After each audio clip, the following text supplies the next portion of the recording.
So next metre बीच पर थोड़े theoretical questions में लेने वाला हूँ, इंपॉर्टेंट से क्वेश्चंस, थ्योरेटिकल क्वेश्चंस और लॉजिकल क्वेश्चंस लेंगे। फर्स्ट वन, मीटर बीच है तो इमीडिएटली वो डायग्राम इमेजिन कीजिए। First question, why we use the copper strips in the meter bridge experiment। जो मैंने लिया था C1 C2 के बीच में अपन एक वायर कनेक्ट की थी, देखिए मीटर ब्रिज पर क्यों कॉपर स्ट्रिप लेना चाहिए, उसका रीजन यहाँ लिख रहा हूँ, देखो मेरे साथ आप नोट इट डाउन कीजिए, कम ऑन आप भी लिखते जाओ। फर्स्ट मैं नोट लिख रहा हूँ बेटा, ये नोट की मीनिंग ये है कि ये थ्योरेटिकल क्वेश्चन के लिए इंपॉर्टेंट पॉइंट्स है, ध्यान दीजिए। I am writing as a note. First point related to meter bridge, copper strips, आप भी लिखते जाओ। Okay, copper strips are used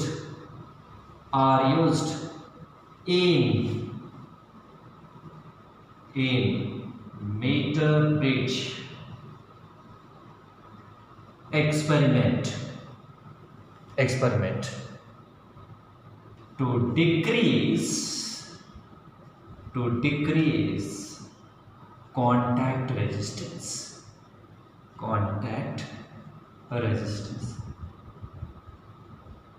ये इंपॉर्टेंट, मैं अंडरलाइन कर रहा हूं, देखिए ये important statement.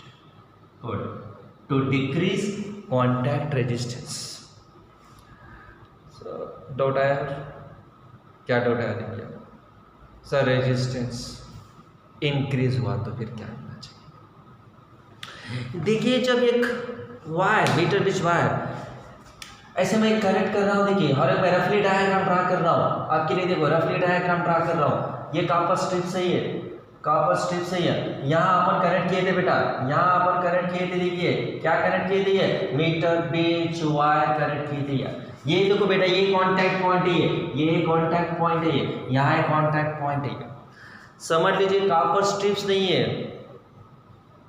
Different insulator strips है, समझो यहाँ की इंसुलेटर, यहाँ इंसुलेटर। जब ये कांटेक्ट किया तो it is contact with insulator में उसके रेजिस्टेंस की वैल्यू ज़्यादा होना चाहिए, रेजिस्टेंस की वैल्यू ज़्यादा है तो करंट की वैल्यू क्या हो जाती है, चेंज होने के लिए चांस है, current in the meter bridge value decreases. इसीलिए ये जो कांटेक्ट पॉइंट है, माने ये इट इज बी, ये कांटेक्ट पॉइंट का रेजिस्टेंस डिक्रीज करने के लिए अपन कॉपर स्ट्रिप्स यूज करते, देखो first point.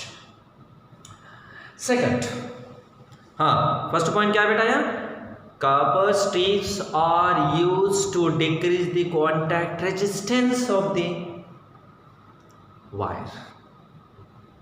Clear? Right. Second point,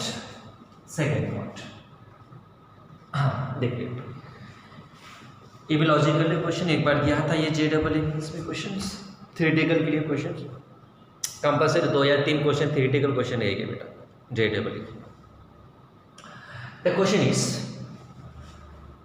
यहाँ देखिए इस डायग्राम देखिए, अपन यहाँ एक क्या कनेक्ट किए थे, अननोन रेजिस्टेंस कनेक्ट किए थे। यहाँ क्या किए थे बेटा, यहाँ रेजिस्टेंस बॉक्स कनेक्ट किए थे, ठीक है। ये हो गया गैल्वेनोमीटर, रफली डायग्राम, ये हो गया चौकी, ठीक है।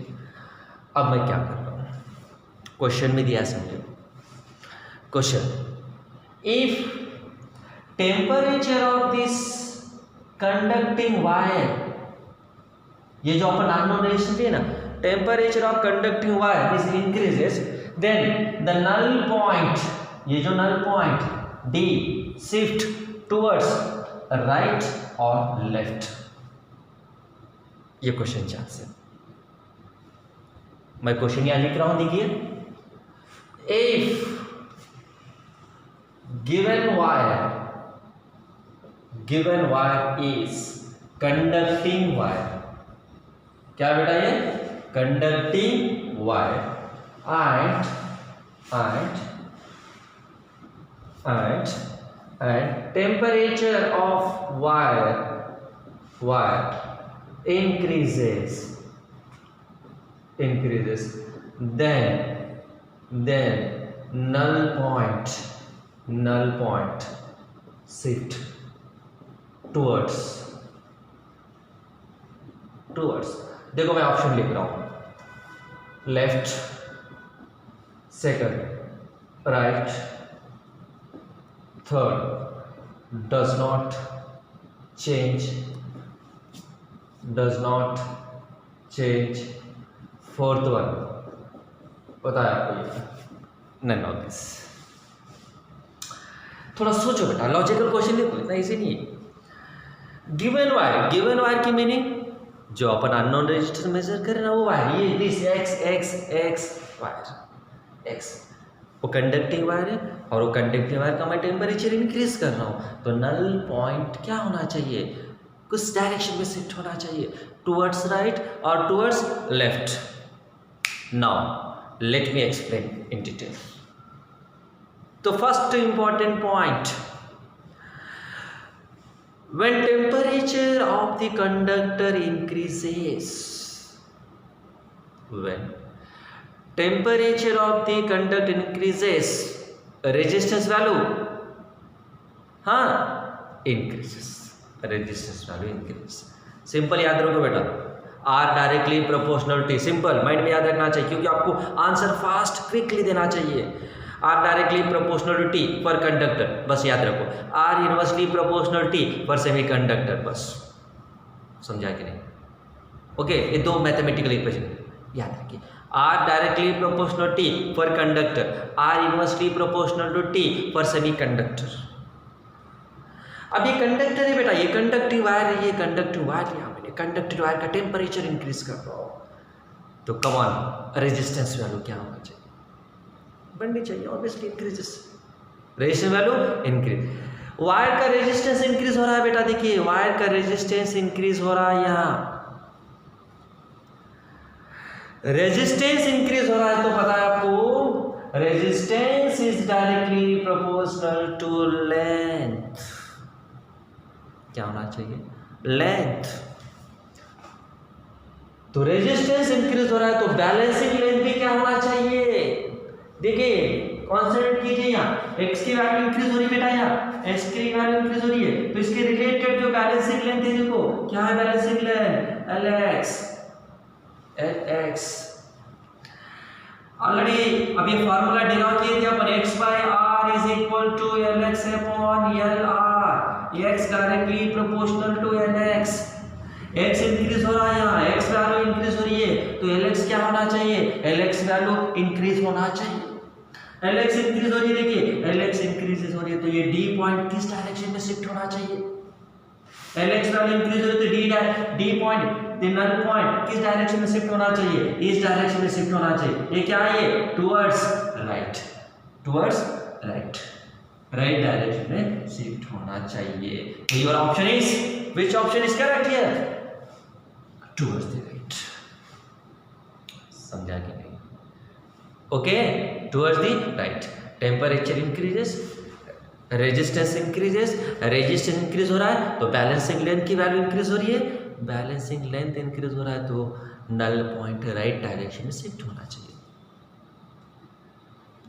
अब ये क्वेश्चन कंडक्टर के बारे में समझ लीजिए, थोड़ा चेंज कर रहा हूँ क्वेश्चन थोड़ा चेंज कर रहा हूँ, अभी आंसर बता दो, अभी गेस कीजिए, कम ऑन।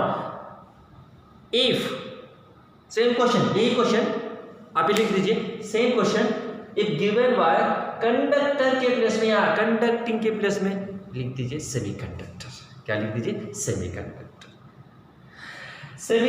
है, तो फिर नल पॉइंट किस डायरेक्शन में शिफ्ट होना चाहिए, come on guess it, guess कीजिए, किस डायरेक्शन में शिफ्ट होना चाहिए, towards left. Reason, when temperature of semiconductor increases, resistance value decreases। Resistance कम हो रहा है, तो बैलेंसिंग लेंथ भी क्या होना चाहिए, कम होना चाहिए। व्हेन बैलेंसिंग लेंथ डिक्रीजेस, तो नल पॉइंट क्या होना बेटा, नल पॉइंट किस डायरेक्शन में शिफ्ट होना चाहिए,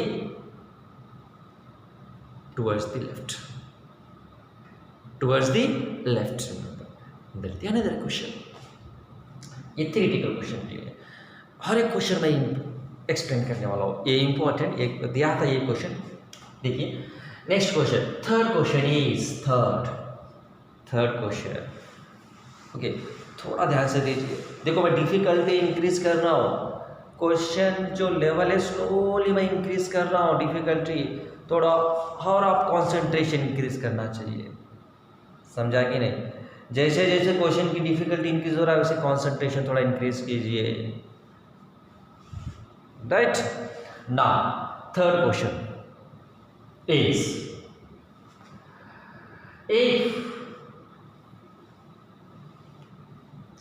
diameter or radius, diameter of meter bridge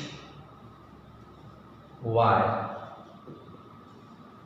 is double,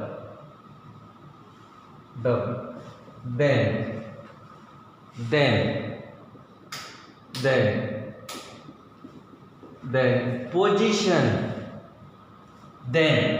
position of the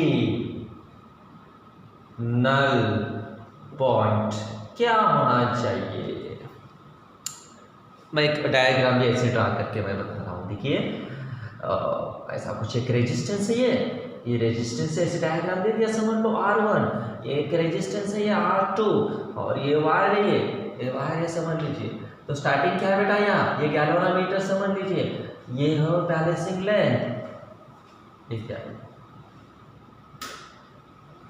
balancing length x value, ये डायग्राम के क्वेश्चन में मेंशन कर दिए, गैल्वेनोमीटर बैलेंसिंग लेंथ x है, ये बैलेंसिंग लेंथ x है।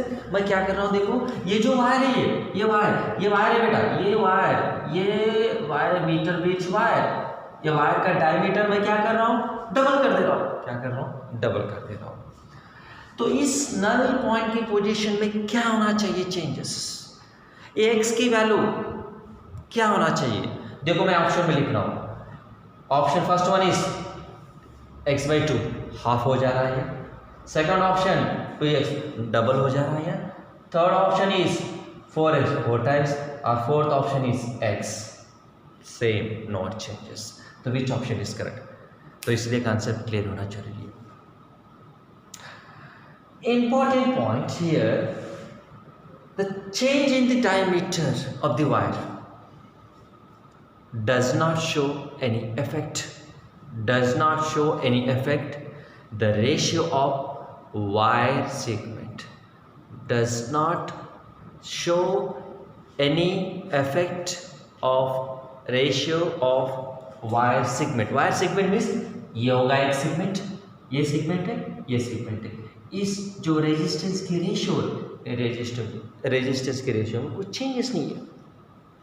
Sir how it is, I can doubt.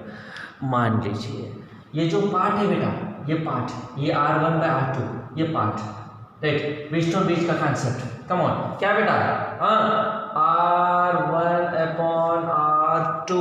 R1/R2 is equal to इस part का रेजिस्टेंस क्या होना चाहिए, इस पार्ट का रेजिस्टेंस क्या होना चाहिए, रो, फार्मूला पता है आपको, resistance is equal formula rho length कितना है बेटा, ये LX,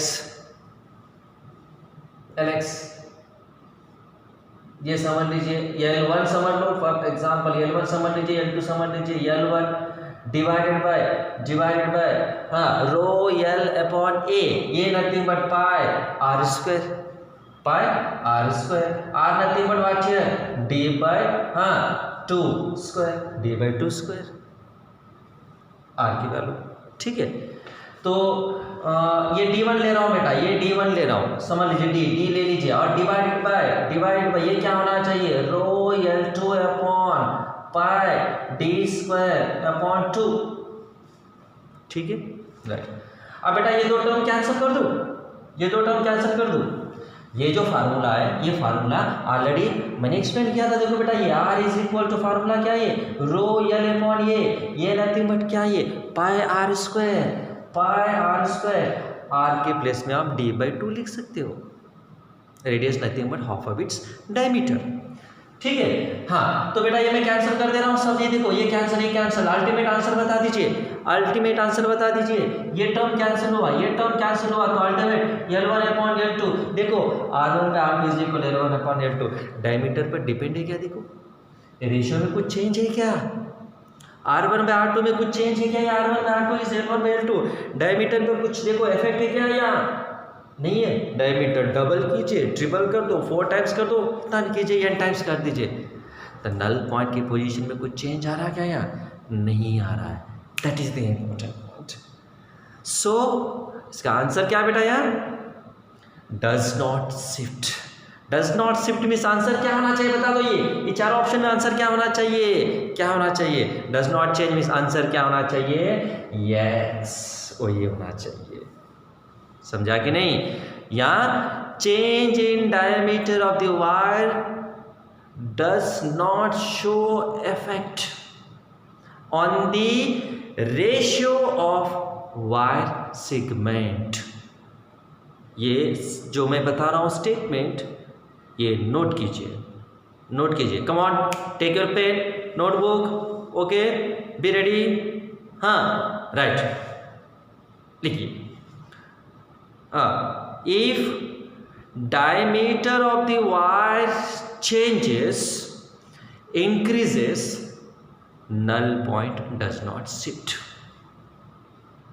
because, okay, are you writing? Because the ratio of resistance, the ratio of resistance of wire segment does not change, does not change. That is the reason. Clear? Got it? Right. Thank you.